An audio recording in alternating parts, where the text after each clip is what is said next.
চলে আসছি আজকে আমার রান্নাঘরে।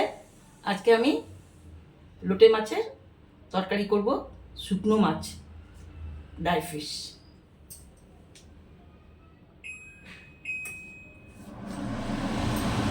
তেল আমার গরম হয়ে গেছে, এখন আমি পেঁয়াজ দিয়ে দেবো। জিরি করে কেটে রাখা পেঁয়াজগুলো দিয়ে দিচ্ছি।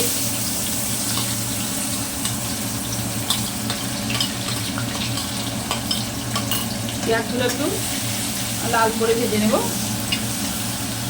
এখন আমি কাঁচা পাকা লঙ্কা চিড়ে রাখা দিয়ে দিচ্ছি। এখন আমি রসুন থেতে করে নিয়েছি, আধাটা কাঁচা কাঁচা দিয়ে দেবো আর আধাটা পরে দেবো আমি। এখন এটা নেড়ে চেড়ে নেব।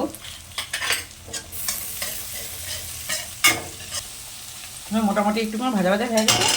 এখন আমি সবজিগুলো দিয়ে দেবো। মূলো দিয়ে দিচ্ছি, আলু দিয়ে দিচ্ছি কেটে রাখা, শিম দিয়ে দিচ্ছি। শিম এখন পাওয়া যায় না, এটা লাস্ট সিজন। আর এই বেগুন আর মিষ্টি গুঁড়ো পরে দেবো আমি।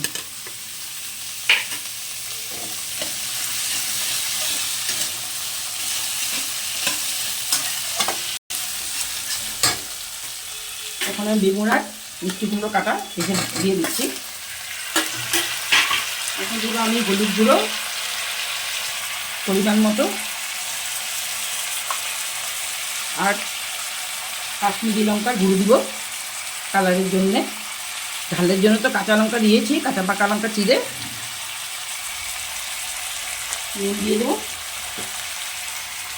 পরিমাণ মতো, বেশি ঝোল করবো না, বেশি ঝোল করলে ভালো লাগে না, তাই।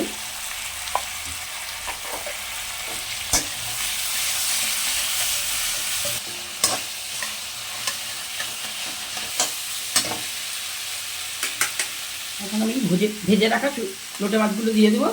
এটা শুটকি মাছ কিন্তু ড্রাই ফিশ, আমার যতটুকু দরকার আমি অতটুকু দেবো। আমি ভেজে রেখেছিলাম, দিয়ে দিচ্ছি। এখন নাড়াচাড়া করবো। এখন আবার যতটুকু কাঁচা রসুন ছিল দিয়ে দিচ্ছি, মানে গন্ধটা ভালো থাকবে। ভাজাটা তো দিয়েছে, এখন কাঁচাটা দিয়ে দিচ্ছি যতটুকু ছিল।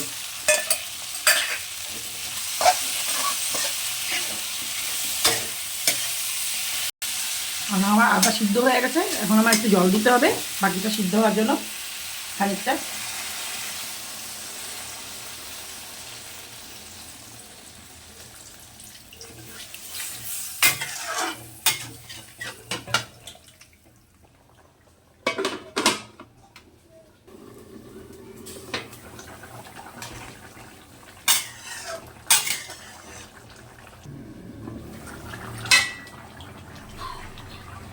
সবজিগুলো সিদ্ধ হয়ে গেছে আমার, টেনে গেলে তারপরে নামিয়ে দিতে পারবো আমি।